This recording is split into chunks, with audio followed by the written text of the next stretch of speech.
Peace. Welcome back to another episode of the Money Codes. My name is Joel, here to give you today's Money Code fix. And on this episode, I want to go over 5 common mistakes or 5 common trends that I see that frustrate people that join Navy Federal Credit Union.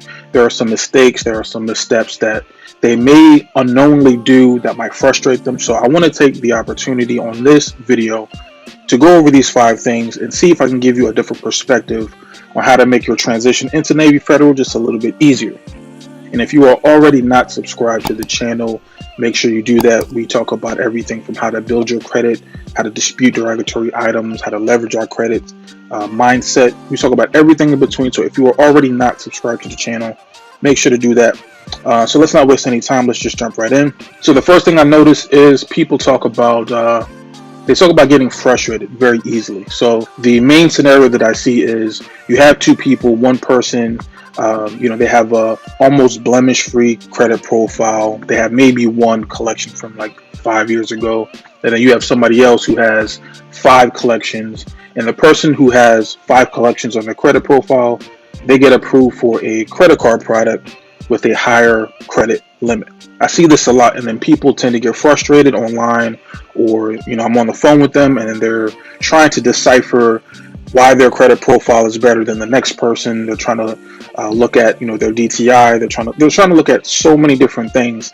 And I want to tell you, do not get preoccupied on trying to reverse engineer the algorithm of Navy Federal, because it really doesn't make much sense to me. And I'm going to talk about this in another slide, but you already know that Navy Federal, they pull the TransUnion FICO score 9, but they also have their internal score. So take a break. If you're able to get into Navy Federal, if you're able to get approved for a credit card product, try not to get too discouraged. Try not to beat yourself up if you're not getting the same sort of initial credit card limits as someone else, because I've seen it for myself.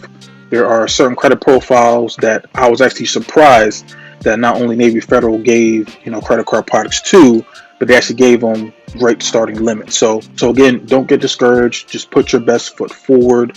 Whatever credit product that you're able to get, just go ahead and build on that, and then over time you can increase your spending limit. You can increase your credit limit.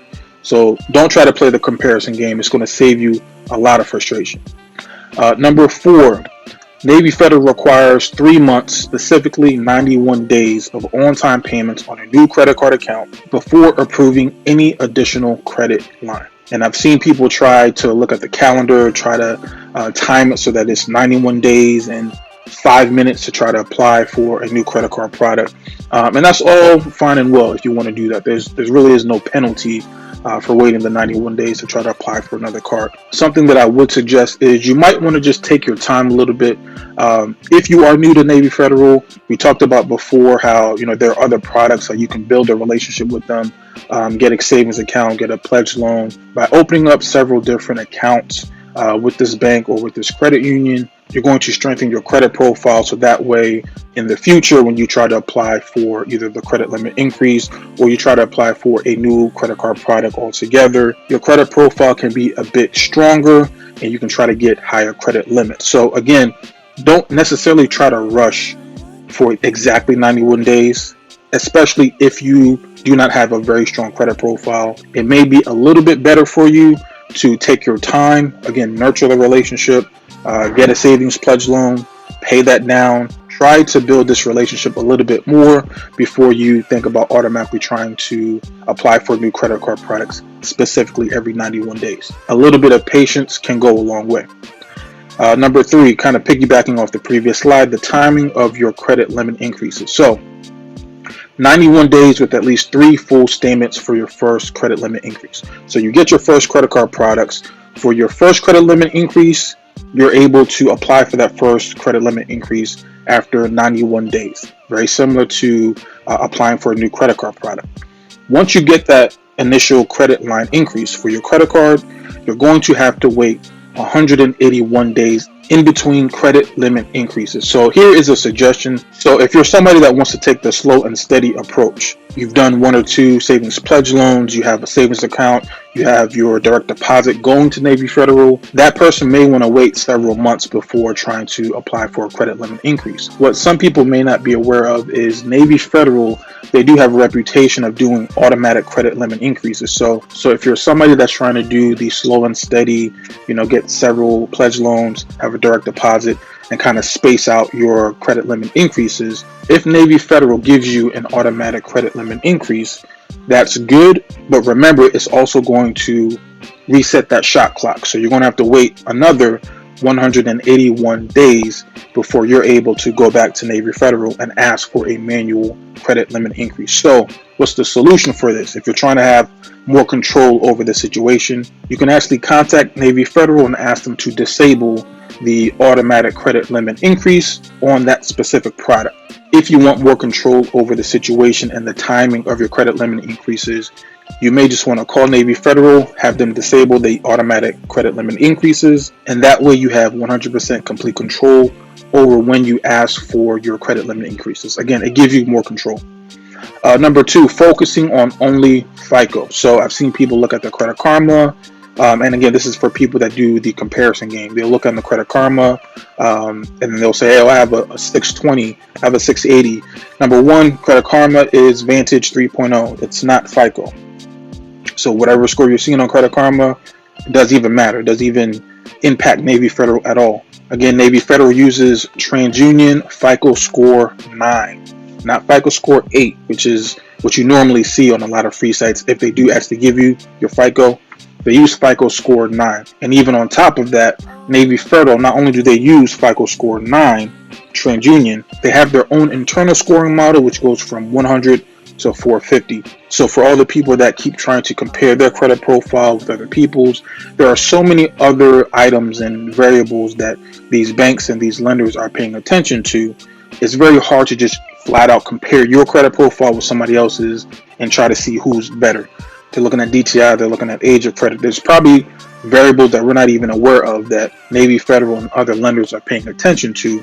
So again, try not to get so preoccupied with just your 3-digit score. Don't be so fixated on that. Again, be aware of your FICO score 9 when dealing with Navy Federal, because that is what they do pull. But because they do that internal score from 100 to 450, there are other metrics, there are other variables that they're paying attention to that you and we do not see. So do not frustrate yourself unnecessarily. Just do the basics, spend some time, build that relationship. Don't try to expect everything to be overnight. You're going to have to take some time to grow the relationship. But the moral of the story for this particular slide is that 3-digit score that you're looking at, it's not painting the full picture of how these lenders are evaluating. All right. And then number one, we have the over-reliance on this hack, this Navy Federal late night hack. This is something that I've been seeing for well over a year. Number one, it's not really a secret at this point because there are YouTube channels and YouTube videos that have like hundreds of thousands of views on this particular thing, Facebook groups with tens of thousands of people talking about it. So number one, it's not really a secret, nor is it really a hack. But one thing I want you guys to keep in mind is I did an interview with Ken So, the CEO of Tillful. We had a dope conversation, and one of the things we discussed was how these banks, how these lenders, how they spent so much money in this artificial intelligence and their algorithms to how to be able to mitigate risk of default, of fraud. They spent a lot of money on these computer systems to be able to determine who to give money out to, who to give approvals out to, and the whole nine. It was a great discussion. So I want you guys to realize that these lenders, they're not dumb, right? Just by applying at a certain period of time is not going to trick a system. The algorithm is there. They spent a lot of money developing this, and that's why I was so glad to have that conversation with Ken, because you get a behind the scene picture of the people that are actually developing this technology.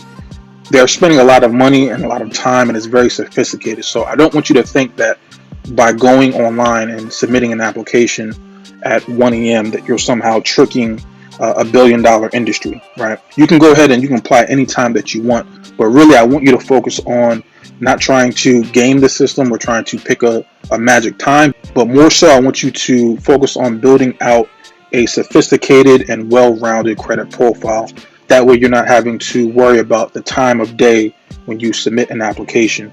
Focus on getting your unsecured trade lines, getting your primary trade lines. Focus on not being too reliant on authorized users. Get a few installment loans added onto your account. If you're working a certain bank or a certain credit union, make sure you're developing that relationship with them.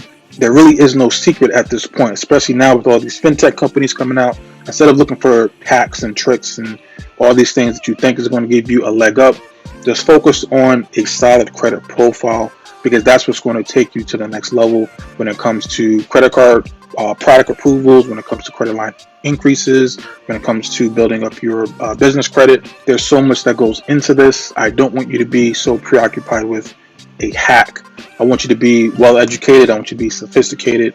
I want you to have your credit profile to be so on point that you can go to any institution, any lender, any bank, and get whatever product that you want to use in your credit card journey. So that's pretty much it. These are the 5 things that I have seen that cause a lot of people to get frustrated. But the main theme is you just got to be patient on any lender that you're dealing with, any bank that you're trying to grow a relationship with. Just be patient. We've all seen what happened with like the My Jewelers and all that stuff with them, the credit bureau trying to shut them down and not try to report.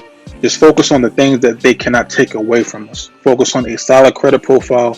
That way, if the credit bureau is trying to be cute and try to play us, if they try to do anything funny style, we still have a rock solid credit profile. That way we can walk into any mortgage broker's office, any credit union, any bank, and get the products that we want without having to rely on hacks and without having to rely on AUs that aren't going to be even calculated in the underwriting. All right, so that's all I got for you for today.